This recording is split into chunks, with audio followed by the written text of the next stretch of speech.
ಇಂದು ನಮ್ಮ ವರ್ಣ ವಿಧಾನಸಭಾ ಕ್ಷೇತ್ರದ ಜನರೊಂದಿಗೆ ಜನತಾದಳ ಕಾರ್ಯಕ್ರಮವನ್ನು ಯಶಸ್ವಿಯಾಗಿ ಆಯೋಜನೆ ಮಾಡಿರ್ತಕ್ಕಂಥ ಈ ಸಂದರ್ಭದಲ್ಲಿ ಈ ವೇದಿಕೆ ಮೇಲೆ ಆಸೀನರಾಗಿರ್ತಕ್ಕಂಥ ನಿಮ್ಮೆಲ್ಲರ ನೆಚ್ಚಿನ ನಾಯಕರು, ನಮ್ಮ JDSನ ಯುವ ಘಟಕದ ರಾಜ್ಯಾಧ್ಯಕ್ಷರಾದಂಥ ನಿಖಿಲ್ ಕುಮಾರಸ್ವಾಮಿ ಅವರು ಈ ವೇದಿಕೆ ಮೇಲೆ ಇದ್ದಾರೆ. ಅವರ ಜೊತೆಗೆ ನಮ್ಮ ಜಿಲ್ಲೆಯ ನಾಯಕರು, ಹಿರಿಯರು, ಮಾಜಿ ಸಚಿವರಾದಂಥ ಸಾರಾ ಮಹೇಶ್ ಅಣ್ಣ ಅವರಿದ್ದಾರೆ. ಜೊತೆಗೆ ನಮ್ಮ ಜಿಲ್ಲಾಧ್ಯಕ್ಷರಾದಂಥ ಅಶ್ವಿನ್ ರವರು, ನಮ್ಮ ವಿಧಾನ ಪರಿಷತ್ನ ಸದಸ್ಯರಾದಂಥ ಮಂಜೇಗೌಡರು, ನಮ್ಮ HD ಕೋಟೆಯ ಕೃಷ್ಣ ನಾಯಕರು, ಜೊತೆಗೆ ವೇದಿಕೆ ಮೇಲೆ ನಮ್ಮ ಪಿರಿಯಾಪಟ್ಟಣ ಮಾಜಿ ಶಾಸಕರಾದಂಥ ಹಿರಿಯರಾದಂಥ ಮಹದೇವಣ್ಣರವರು, ಜೊತೆಗೆ ನಮ್ಮ ನಗರಾಧ್ಯಕ್ಷರಾದಂಥ SB ಮಂಜು ಅವರು, ಜೊತೆಗೆ ನಮ್ಮ ಎಲ್ಲ ಹಿರಿಯ ಮುಖಂಡರುಗಳು ಶಿವಮೂರ್ತಣ್ಣವರು, ಚಿನ್ನಿರವಿ ಅವರು, ಪ್ರಸನ್ನ ಅವರು, ಸಿದ್ದೇಗೌಡರು, ಮಧು ಅವರು, ಮಹದೇವಸ್ವಾಮಿ ಅವರು, ನಮ್ಮ ನರಸೀಪುರ ಕ್ಷೇತ್ರದ ಅಧ್ಯಕ್ಷರು ಎಲ್ಲರೂ ಸಹ ಈ ವೇದಿಕೆ ಮೇಲಿದ್ದಾರೆ. ಈ ಒಂದು ಕಾರ್ಯಕ್ರಮ ಬಹಳ ವಿಶೇಷವಾದಂಥ ಕಾರ್ಯಕ್ರಮ.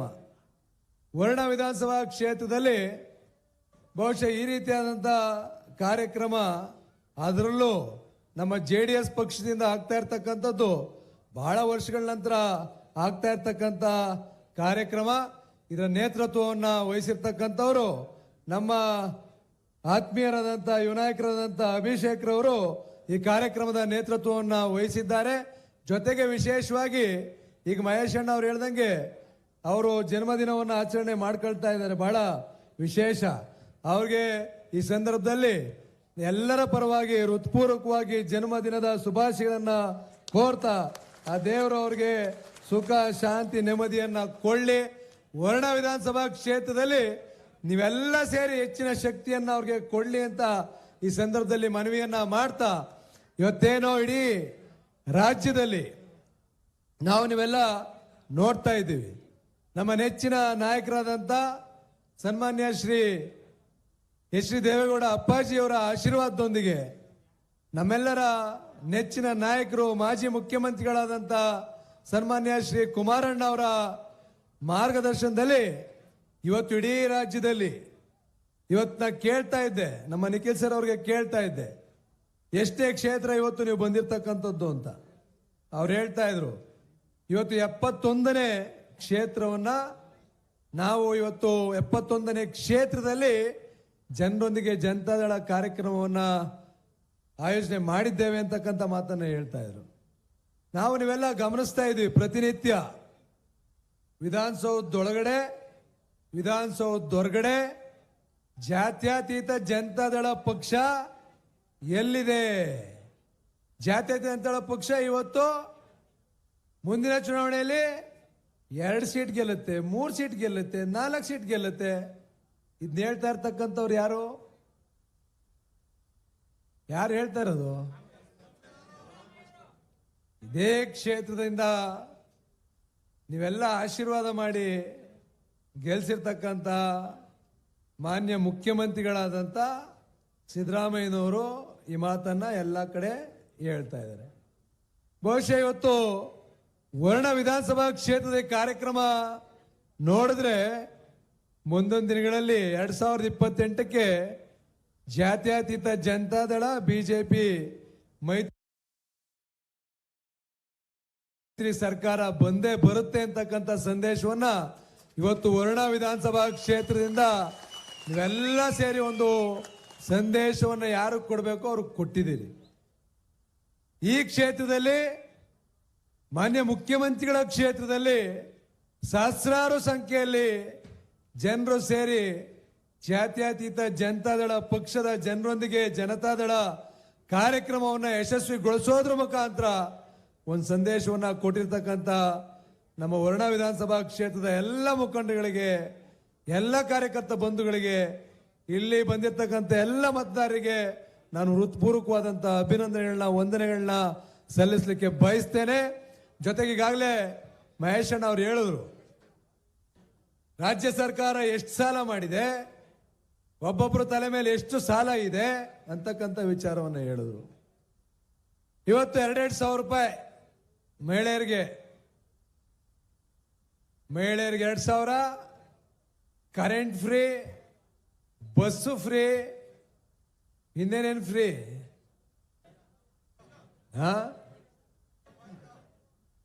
ಎಲ್ಲ ಫ್ರೀ. ಆದರೆ ಕರೆಂಟ್ ರೇಟು ಪಂಪ್ ಸೆಟ್ಗೆ ಎಷ್ಟು ಕೊಡ್ಬೇಕೀಗ? ಎಷ್ಟು? 1 ಲಕ್ಷ. ಎಷ್ಟು? ಅದು ಹೇಳ್ತೀನಿ ಈಗ. ನಮ್ಮ ದಾಸ ಹೇಳ್ತಾನೆ, ಬೇರೆ ಏನು ಹೇಳ್ತಾನೆ, ಹೇಳ್ತೀನಿ ಈಗ ಅದನ್ನ. ಈಗ ಒಂದು ಪಂಪ್ ಸೆಟ್ಗೆ ಫ್ರೀಯಾಗಿ ಆಗ್ತಿದ್ನ 3 ಲಕ್ಷ, 4 ಲಕ್ಷ. ಈಗ ನಮ್ಮ ಹಿಂದೆ ಇಲ್ಲಿ ದಾಸ ಹೇಳ್ತಾವನೆ, ಪಾಪ ಹೆಂಗೋ ಕೆಲ್ಸಕ್ಕೆ ಹೋದವರು ಹೆಂಗೋ ಸುಸ್ತಾಯ್ತಿತ್ತು ಅಂದ್ಬಿಟ್ಟು ಅವತ್ತು ಕುಮಾರಣ್ಣ ಅವರು ಸಾರಾಯಿ ನಿಷೇಧ ಮಾಡಿದ್ರು. ಇವತ್ತು ನಮಗೇನೋ ಗೊತ್ತಿಲ್ಲ ಅದ್ರ ರೇಟ್ ಎಷ್ಟಿದೆ ಅಂತ. ಇಲ್ಲಿ ದಾಸ ಹೇಳ್ತಾವನೆ 30% ಜಾಸ್ತಿ ಆಗದೆ, 50% ಜಾಸ್ತಿ ಆಗದೆ ಒಂದು ಕ್ವಾರ್ಟರ್ಗೆ ಅಂತ ಹೇಳ್ತಾವ. ನಂಗೆ ಗೊತ್ತಿಲ್ಲ ಎಷ್ಟು ಜಾಸ್ತಿ ಆಗಿದೆ ಅಂತ. ಕರೆಂಟು 1 ಯೂನಿಟ್ಗೆ ಡಬಲ್ ಆಗಿದೆ, 1 ಯೂನಿಟ್ಗೆ ಡಬಲ್ ಆಗಿದೆ.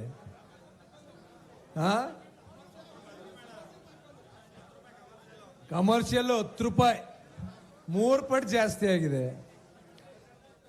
ಬಹುಶಃ ಇಷ್ಟೆಲ್ಲ ದುಡ್ಡು ಎಲ್ಲೋಯ್ತು? ಸಾಲ ಬೇರೆ ಮಾಡ್ತಾ ಇದ್ದೀರಿ, ಇದೆಲ್ಲ ಜಾಸ್ತಿ ಮಾಡಿದ್ದೀರಿ, ದುಡ್ಡು ಎಲ್ಲೋಯ್ತು?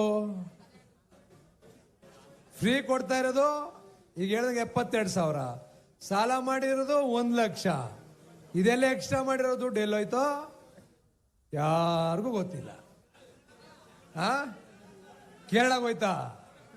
ಗೊತ್ತಿಲ್ಲ ನನಗೆ, ಗೊತ್ತಿಲ್ಲಪ್ಪ ನನಗೆ ಎಲ್ಲೋಗಿದೆ ಅಂತ. ನಾನು ಹೇಳೋದು ಇಷ್ಟೇ, ಕುಮಾರಣ್ಣವರು ಈ ರಾಜ್ಯದ ಮುಖ್ಯಮಂತ್ರಿಯಾಗಿ ಸಾರಾಯಿ ನಿಷೇಧ ಮಾಡಿದ್ರು, ಲಾಟ್ರಿ ನಿಷೇಧ ಮಾಡಿದ್ರು. ಕಳೆದ ಬಾರಿ ಮುಖ್ಯಮಂತ್ರಿಗಳಾಗಿದ್ದಂಥ ಸಂದರ್ಭದಲ್ಲಿ ಇಡೀ ರಾಜ್ಯದ 26,000 ಕೋಟಿ ರೈತರ ಸಾಲ ಮನ್ನಾ ಮಾಡಿದ್ರು. ಅಲ್ಲಿ ಯಾವುದೇ ಪಕ್ಷ ನೋಡಿಲ್ಲ, ಯಾವುದೇ ಜಾತಿ ನೋಡಿಲ್ಲ, ಯಾವುದೇ ಧರ್ಮ ನೋಡಿಲ್ಲ. ರೈತರ 26,000 ಕೋಟಿ ಸಾಲ ಮನ್ನಾ ಮಾಡಿದ್ರು. ನಮ್ಮ ಮೈಸೂರು ಜಿಲ್ಲೆ ಒಂದಕ್ಕೆ 500 ಕೋಟಿ ಸಾಲ ಮನ್ನಾ ಆಗಿದೆ. ಮೈಸೂರು ಜಿಲ್ಲೆ ಒಂದೇ ಜಿಲ್ಲೆಗೆ 500 ಕೋಟಿ ರೈತರ ಸಾಲ ಮನ್ನಾ ಆಗಿರ್ತಕ್ಕಂಥದ್ದು. ಇಲ್ಲಿ ಆಗಿರ್ಬೇಕು. ಎಷ್ಟು ಜನಕ್ಕಾಗಿದೆ ಸಾಲ ಮನ್ನಾ? ಕುಮಾರಣ್ಣ ಅವರು ಮುಖ್ಯಮಂತ್ರಿಗಳಾಗಿದ್ದಂಥ ಸಂದರ್ಭದಲ್ಲಿ 1 ಲಕ್ಷ, 2 ಲಕ್ಷ, 25,000, 50,000, 26,000 ಕೋಟಿ ಸಾಲ ಮನ್ನಾ ಆಗಿದೆ. ಬಹುಶಃ ಇವತ್ತು ನಾವೇನೋ 2,000 ರೂಪಾಯಿ ಕೊಡ್ತೀವಿ, ಬಸ್ ಫ್ರೀ ಕೊಡ್ತೀವಿ, ಕರೆಂಟ್ ಫ್ರೀ ಕೊಡ್ತೀವಿ, ಎಲ್ಲ ಹೇಳಿದ್ದೇ ಆಯ್ತು. ನಮ್ಮ ರೈತ ತಲೆ ಮೇಲೆ ಬರೆ ಎಳೆದಿದ್ದೇ ಆಯ್ತು. ಈ ರೀತಿ ಪರಿಸ್ಥಿತಿ ನಮ್ಮ ರಾಜ್ಯದಲ್ಲಿ ಇದೆ. ನಮ್ಮ ರಾಜ್ಯದಲ್ಲಿ ರೈತರು ಏನಾದರೂ ಉದ್ಧಾರ ಆಗಬೇಕು ಅಂತ ಹೇಳಿದ್ರೆ ಕುಮಾರಣ್ಣ ಅವರು ಈ ರಾಜ್ಯದ ಮುಖ್ಯಮಂತ್ರಿ ಆದರೆ ಮಾತ್ರ ನಮ್ಮ ರಾಜ್ಯದ ರೈತರಿಗೆ ಉಳಗಾಲ. ಇವತ್ತು 2028ಕ್ಕೆ ನಿಮ್ಮೆಲ್ಲರ ಒಂದು ವಿಶ್ವಾಸವನ್ನು ವರ್ಣ ವಿಧಾನಸಭಾ ಕ್ಷೇತ್ರದಲ್ಲಿ ನಿಮ್ಮ ವಿಶ್ವಾಸವನ್ನು ಗಮನಿಸಿದ್ರೆ 2028ಕ್ಕೆ NDA JDS ಹಾಗೂ ಬಿಜೆಪಿ ಪಕ್ಷದ ಮೈತ್ರಿ ಸರ್ಕಾರ 100ಕ್ಕೆ 100 ಸರ್ಕಾರ ಬರುತ್ತೆ. ಕುಮಾರಣ್ಣ ಅವರು ಮುಖ್ಯಮಂತ್ರಿ ಆಗಬೇಕು ಅಂತಕ್ಕಂಥದ್ದೇ ನಿಮ್ಮೆಲ್ಲರ ಆಶಯ ಇದೆ. ಅದು 100ಕ್ಕೆ 100 ಆಗುತ್ತೆ ಅಂತಕ್ಕಂಥ ಮಾತನ್ನ ಈ ಸಂದರ್ಭದಲ್ಲಿ ಹೇಳ್ತಾ, ಕುಮಾರಣ್ಣ ಅವರು ಈ ದೇಶದ ಮಂತ್ರಿಗಳಾಗಿದ್ದಾರೆ. ನಾನು ಈ ಸಂದರ್ಭದಲ್ಲಿ ವೇದಿಕೆ ಮುಖಾಂತರ ಹೇಳಲಿಕ್ಕೆ ಬಯಸ್ತೇನೆ. ಆಂಧ್ರ ಪ್ರದೇಶದ ಚಂದ್ರಬಾಬು ನಾಯ್ಡು ಅವರ ಸುಪುತ್ರ ನಾರಾ ಲೋಕೇಶ್ ರವರು ಬಹುಶಃ ನೀವು ನೋಡಿದ್ದೀರಿ, ನಾನು ನೋಡಿದ್ದೀನಿ. ಅವರೊಂದು ಹೇಳಿಕೆ ಕೊಟ್ಟಿದ್ದಾರೆ. ಕುಮಾರಣ್ಣ ಅವರು ಈ ದೇಶದ ಮಂತ್ರಿಗಳಾಗಿರ್ತಕ್ಕಂಥದ್ದು ದಕ್ಷಿಣ ಭಾರತದ ರಾಜ್ಯಗಳಿಗೆ ಸುದೈವ ಅಂತಕ್ಕಂಥ ನಮ್ಮೆಲ್ಲರ ಅದೃಷ್ಟ ಅಂತಕ್ಕಂಥ ಮಾತನ್ನ ನಾರಾ ಲೋಕೇಶ್ ಅವರು ಹೇಳಿದ್ದಾರೆ. ಇವತ್ತು ನಾವು ನೀವೆಲ್ಲ ಗಮನಿಸ್ತಾ ಇದ್ದೀವಿ. ಕುಮಾರಣ್ಣ ಅವರು ದೇಶದ ಬೃಹತ್ ಕೈಗಾರಿಕೆ ಸಚಿವರಾಗಿದ್ದಾರೆ, ಉಕ್ಕು ಖಾತೆ ಸಚಿವರಾಗಿದ್ದಾರೆ. ಮಂಡ್ಯದಲ್ಲಿ ಕೈಗಾರಿಕೆಗಳನ್ನ ಸ್ಥಾಪನೆ ಮಾಡಬೇಕು, ರಾಜ್ಯದ ಬೇರೆ ಬೇರೆ ಕಡೆ ಸ್ಥಾಪನೆ ಮಾಡಬೇಕು, ಕೈಗಾರಿಕೆಗಳನ್ನ ನಮ್ಮ ಯುವಕರಿಗೆ ಉದ್ಯೋಗಾವಕಾಶಗಳನ್ನ ಕೊಡಬೇಕು ಅಂತಕ್ಕಂಥ ಆಸಕ್ತಿಯನ್ನ ಇಟ್ಕೊಂಡಿದ್ದಾರೆ. ಆದರೆ ಇಡೀ ದೇಶದ ಎಲ್ಲ ಮುಖ್ಯಮಂತ್ರಿಗಳು ಕುಮಾರಣ್ಣ ಅವ್ರನ್ನ ಭೇಟಿ ಮಾಡಿ ನಮ್ಮ ರಾಜ್ಯಕ್ಕೆ ಕೈಗಾರಿಕೆಗಳನ್ನ ಕೊಡಿ, ನಮ್ಮ ರಾಜ್ಯಕ್ಕೆ ಉದ್ಯೋಗಾವಕಾಶಗಳನ್ನ ಕಲ್ಪಿಸ್ಕೊಡಿ ಅಂತಕ್ಕಂಥ ಮನವಿಯನ್ನ ಮಾಡ್ತಾ ಇದ್ದಾರೆ. ಆದರೆ ನಾನು ಹೇಳ್ತಕ್ಕಂಥದ್ದು ಇಷ್ಟೇ, ನಮ್ಮ ರಾಜ್ಯದಲ್ಲಿ ಅಧಿಕಾರದಲ್ಲಿರ್ತಕ್ಕಂಥ ಇದೇ ಕ್ಷೇತ್ರದ ಮಾನ್ಯ ಮುಖ್ಯಮಂತ್ರಿಗಳು, ನಮ್ಮ ಇಡೀ ರಾಜ್ಯ ಸರ್ಕಾರ ಯಾವತ್ತೂ ಸಹ ಕುಮಾರಣ್ಣ ಅವ್ರ ಬಳಿ ಚರ್ಚೆನೆ ಮಾಡಿಲ್ಲ. ನಮ್ಮ ರಾಜ್ಯದ ಯುವಕ ಮಿತ್ರರಿಗೆ ಉದ್ಯೋಗಾವಕಾಶಗಳನ್ನು ದೊರಕಿಸ್ಕೊಡೋ ನಿಟ್ಟಿನಲ್ಲಿ ಚರ್ಚೆನೆ ಮಾಡಲಿಕ್ಕೆ ಸಾಧ್ಯ ಆಗಿಲ್ಲ. ಇದು ನಮ್ಮ ದುರ್ದೈವ ಅಂತ ಹೇಳಲಿಕ್ಕೆ ನಾನು ಬಯಸ್ತೇನೆ. ಜೊತೆಗೆ ಕುಮಾರಣ್ಣ ಅವರು ಇಡೀ ದೇಶವನ್ನ ಸುತ್ತಬೇಕಾಗಿದೆ. ಇಡೀ ದೇಶದ ಬೃಹತ್ ಕೈಗಾರಿಕೆ ಉಕ್ಕು ಖಾತೆಯಲ್ಲಿ ಬಹಳ ಪ್ರಾಮಾಣಿಕವಾಗಿ ನಿಷ್ಠೆಯಿಂದ ಕೆಲಸವನ್ನು ನಿರ್ವಹಿಸ್ತಾ ಇದ್ದಾರೆ. ಆಂಧ್ರದಲ್ಲಿ, ನಮ್ಮ ಕರ್ನಾಟಕದಲ್ಲಿ ಮುಚ್ಚೋಗಿರ್ತಕ್ಕಂಥ ಕೈಗಾರಿಕೆಗಳನ್ನ ತೆರೀಲಿಕ್ಕೆ ಪ್ರಾಮಾಣಿಕವಾಗಿ ಪ್ರಯತ್ನವನ್ನ ಮಾಡ್ತಾ ಇದ್ದಾರೆ. ಇದೇ ಸಂದರ್ಭದಲ್ಲಿ ನಮ್ಮ ರಾಜ್ಯದಲ್ಲಿ ಇಡೀ ಕರ್ನಾಟಕ ರಾಜ್ಯವನ್ನ ಸುತ್ತಿ ಇವತ್ತೇನು ಮಾನ್ಯ ಮುಖ್ಯಮಂತ್ರಿಗಳು 2 ಸೀಟು 3 ಸೀಟು ಅಂತ ಹೇಳ್ತಿದ್ರು, 71 ವಿಧಾನಸಭಾ ಕ್ಷೇತ್ರದಲ್ಲಿ ಜನರೊಂದಿಗೆ ಜನತಾದಳ ಕಾರ್ಯಕ್ರಮವನ್ನು ಮಾಡಿ ಎಲ್ಲ ವಿಧಾನಸಭಾ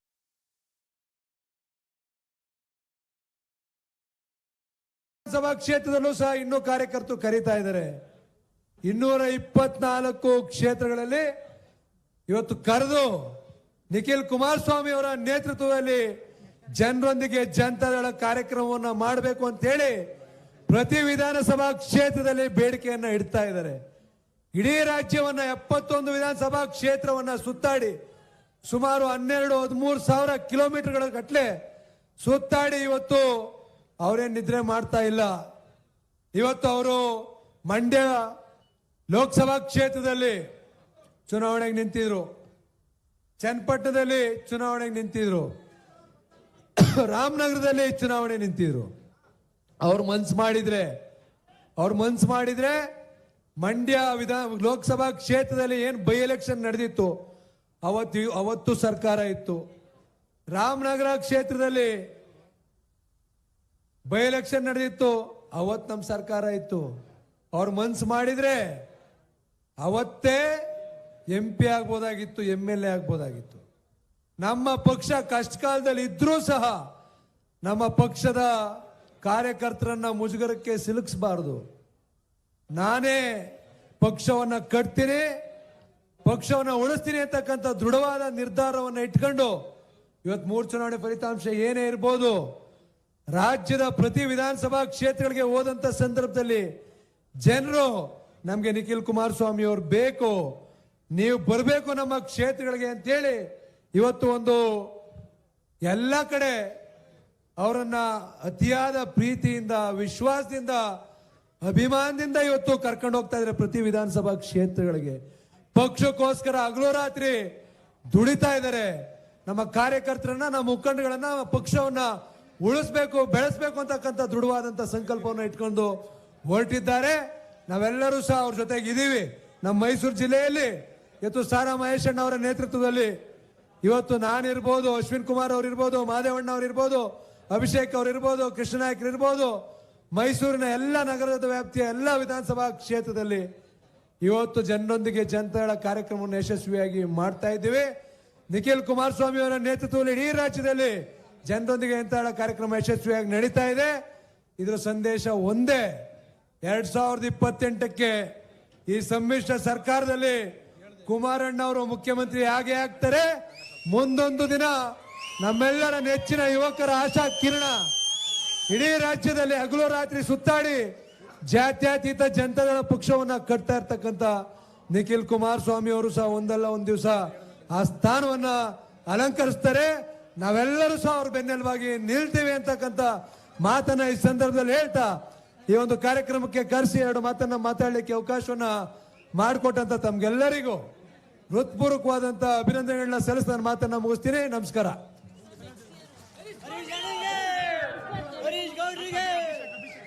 ಬಂಧುಗಳೇ, ಹರೀಶ್ ಗೌಡ್ರಿಗೆ ನಮ್ಮೆಲ್ಲರ ಪ್ರೀತಿಯ ವಂದನೆಗಳನ್ನು ಅರ್ಪಿಸೋಣ.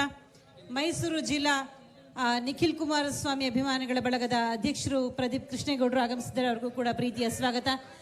ಅಭಿಷೇಕ್ ಮಣಿಗಾರ್ ಅವರ ಜನ್ಮದಿನ ಈ ದಿನ. ಅವರಿಗೆ ಶುಭಾಶಯಗಳನ್ನ ತಿಳಿಸ್ತಾ ವಿಜಯಲಕ್ಷ್ಮಿ ಒಲಿಯಲಿ ಎನ್ನುವಂತಹ ಆಶಯದಿಂದ ಅವರ ನುಡಿಗಳನ್ನು ಆಲಿಸುವ ಮುನ್ನ ಸನ್ಮಾನ್ಯ ಶ್ರೀ ನಿಖಿಲ್ ಕುಮಾರಸ್ವಾಮಿ ಅವರು, ಸಾರಾ ಮಹೇಶ್ ಅವರು, ಹೀಗೆ ಎಲ್ಲರೂ ಕೂಡ ಅಭಿನಂದನೆಯನ್ನ ಸಲ್ಲಿಸಲಿದ್ದಾರೆ.